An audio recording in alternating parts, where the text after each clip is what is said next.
BA भाग प्रथम भूगोल के सभी विद्यार्थियों का भूगोल प्रायोगिक कक्षा में स्वागत है। पूर्व व्याख्यानों में उच्चावच प्रदर्शन की विधियां प्रारंभ की गई थी। इससे पूर्व के व्याख्यान में आप लोगों को समोच्च रेखाओं के द्वारा विभिन्न स्थलाकृतियों का प्रदर्शन मानचित्र में किस प्रकार से किया जाता है और विभिन्न स्थलाकृतियों की समोच्च रेखाएं किस प्रकार की होती हैं और उनको ए बी काट रेखा से पार्श्व चित्र किस तरह से बनाया जाता है इसके बारे में अध्ययन किया। आज के इस व्याख्यान में हम पांचवी स्थलाकृति वैली घाटी के बारे में अध्ययन करेंगे। नदी पहाड़ी क्षेत्र में जिस मार्ग में से होकर बहती है उसकी घाटी वी अक्षर जैसी हो जाती है, यानी गहराई में तीव्र गति के कारण गहराई में अधिक काटती है और किनारे तीव्र ढाल वाले हो जाते हैं। इसकी समोच्च रेखाएं उल्टे वी अक्षर की जैसी होती हैं और पहाड़ी भाग में होने के कारण समोच्च रेखाओं की ऊंचाई भी ज़्यादा होती है। जैसा कि इस उदाहरण में यहाँ ये समोच्च रेखाएं खींची गई हैं 1100, 1200, 1300, 1400, 1500। ये पांच समोच्च रेखाएं हैं। ए बी काट रेखा से इनको काट दिया, स्पर्श किया। अब नीचे भी पांच जो है वो आधार रेखाएं बनाएंगी। ये पांच आधार रेखाएं चूंकि हमारी इसकी घाटी की ऊंचाई ज़्यादा है 1100 है, तो जीरो से समुद्र तल से शुरू करते हैं तो बीच में हम इसको जो है वेकेंट छोड़ते हैं, काट देते हैं हल्का सा, जिससे कि 1000 मीटर तक की ऊंचाई इसमें एडजस्ट हो जाती है। और इसके बाद हम 1100, 1200, 1300, 1400 और ये 1500 मीटर इस तरह से शो कर सकते हैं। यानी अधिक ऊंचाई होने पर चूंकि हम जीरो से लेकर 1000 तक आधार रेखाएं नहीं बनाते हैं और इस दूरी को हम कैसे एडजस्ट करते हैं, ये जीरो के बाद कटान लगाकर और इसको हम स्पर्श करके और दर्शाते हैं। अब इस समोच्च रेखाओं की ए बी काट रेखा से जितनी स्पर्श बिंदु है वहाँ से हम जो है लंब रेखाएं खींचेंगे नीचे आधार रेखा तक। जैसे ये 1100 की लंब रेखा है, इसको हमने 1100 पे लाके छोड़ दिया, यानी ये है उल्टा लग गया। ये 1100 के नीचे 1200, 1300, 1400 और ये 1500 की, तो ये ऊपर की 1500 की जो है समोच्च रेखा है, इसको हमने ये 1500 पे लाके छोड़ दिया, ये 1500।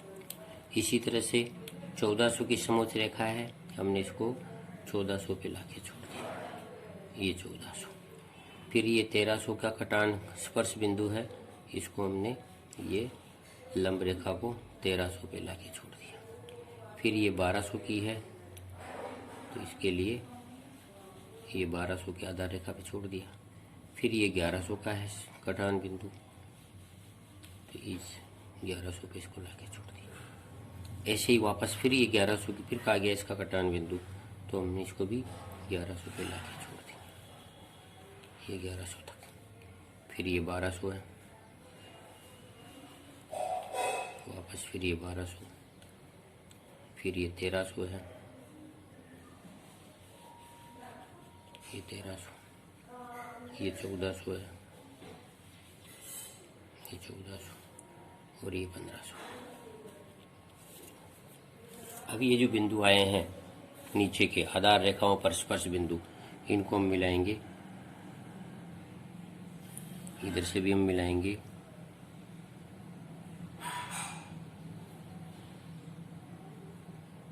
नीचे को इसको थोड़ा सा नुकीला कर देते हैं इस तरह से ये, और नीचे जो आधार पार्श्व रेखा बनी, पार्श्व चित्र बना, इसके साइड में हम ब्लैक इंक भर देंगे।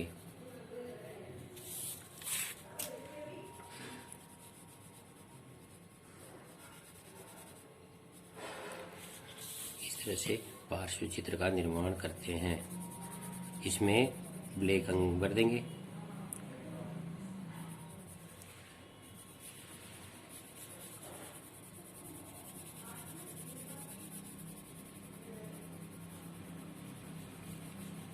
इस तरह से ये समोच्च रेखाएं खींचकर ए बी काट रेखा के सारे लंब खींचकर और हम इन समोच्च रेखाओं का पार्श्व चित्र बनाकर प्रस्तुत करते हैं। ये हो गई वेली घाटी।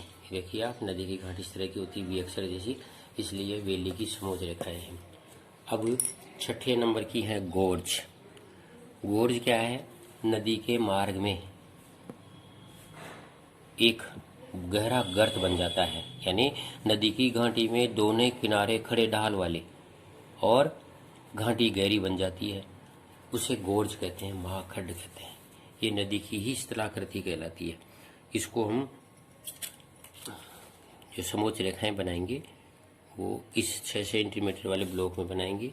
ये ए बी काट रेखा है और गोर्ज का निर्माण इस समोच्च रेखाएं मिल जाती है आपस में,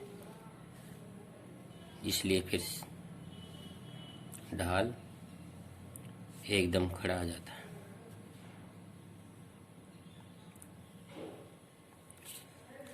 ये हो गई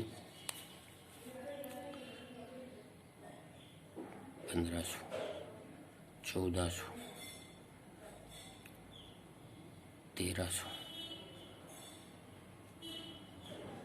1200 और ये 1100। ये 1100, 1200, 1300, 1400 और ये 1500। कुल 5 समोच्च रेखाएं हैं।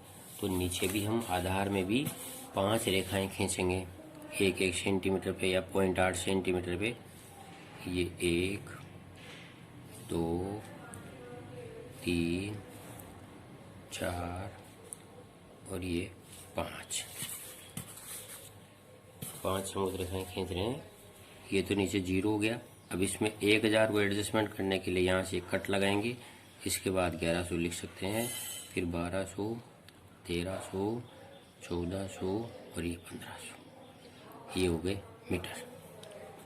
अब ए बी काट रेखा से लंब खींचिए सीधे।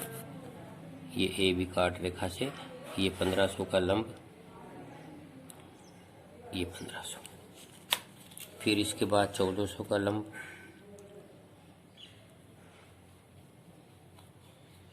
ये 1400, फिर ये लंब 1300 का है, परंतु इसमें क्या है, 3 समोच्च रेखाएं मिली हुई है। ये 1300 आगे छोड़ दिया, पर 1100 और 1200 और 1300 3, तो ये 3 पे एकदम सीधा ही लंब पड़ेगा। समझ में आया? ये 1300 पे लाके तो लंब छूट गया, पर स्ट्रेट लाइन से जोड़ देंगे क्योंकि तीनों एक ही बिंदु पर कट रहे हैं। ये ऐसे ही इसमें होगा। ये हमने 1300 पे लाके छोड़ दिया, पर तीनों एक ही बिंदु पर कट रहे हैं। फिर इसके बाद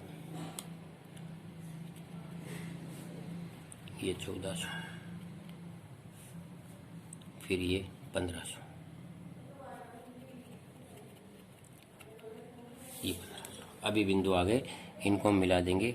ये यहाँ से ये बिंदु 1500 से 1400, ये 1300, इधर भी ये 1500 से 1400 और ये 1300। 1300 के बाद सीधा खड़ा लाइन है तो इसके नीचे के इस तरह से करते हैं। ये है गोर्ज, ये भाग गोर्ज है। नदी की ये घाटी है वी शेप में, इसमें नीचे घाटी में ही 2 किनारे खड़े ढाल वाले हो जाते हैं और नीचे इस तरह से गड्ढ बन जाता है। ये गोर्ज की समोच्च रेखाएं होती हैं, यानी खड़ा ढाल करने के लिए 3 समोच्च रेखाएं इसमें मिली हुई हैं जो एक ही लंब पर होती हैं, इसलिए ये एकदम खड़े ढाल वाला, जो कि दोनों किनारे नदी के बिल्कुल खड़े ढाल वाले हैं, इस तरह की आकृति बनती है। अपने ये एरिया में हाड़ौती प्रदेश में ऐसी आकृति कहाँ है? चंबल नदी। चंबल नदी रावत भाटा के बाद इसी प्रकार के गोर्ज में बहती है कोटा बैराज तक, बिल्कुल उसकी घाटी। और इसके अच्छे उदाहरण देखने के लिए जवाहर सागर बांध जब आप जाएं तो उसको देखें, वहाँ बिल्कुल इसी तरह का गोर्ज बना हुआ है जिसमें किनारे नदी बिल्कुल खड़े ढाल वाली है और घाटी गहरी है, जिस पर कि जवाहर सागर बांध बना हुआ है। ये इस तरह की आकृति चंबल नदी की है, जो कि राणा प्रताप सागर से लेकर गांधी सागर से लेकर और कोटा बैराज तक चंबल नदी गोर्ज में ही बहती है। एक ये अच्छा उदाहरण है गोर्ज का इस एरिया में। तो इस तरह से हम नदी की गहरी घाटी को, गोर्ज को समोच्च रेखाओं के माध्यम से दिखाते हैं, जिसकी समोच्च रेखाएं एक जगह मिली हुई रहती हैं और ये मिली हुई समोच्च रेखाएं खड़े ढाल को प्रकट करती है। एकदम सीधा खड़ा ढाल होता है, इस तरह की आकृति कहलाती है।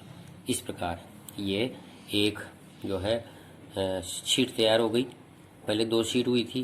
पहली शीट में सबको निकल, हिल और प्लेटो, दूसरी शीट में रिज और शेडल, तीसरी शीट में वैली और गोर्ज। इसको हम दिखाएंगे वैली और गोर्ज को कि ये घाटी है और ये गोर्ज दिखाया गया है।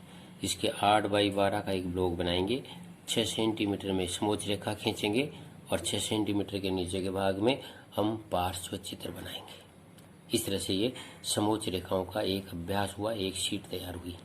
अब अगली कक्षा में हम अगली दूसरी जो समोच्च रेखाएं हैं उनको लेंगे। धन्यवाद।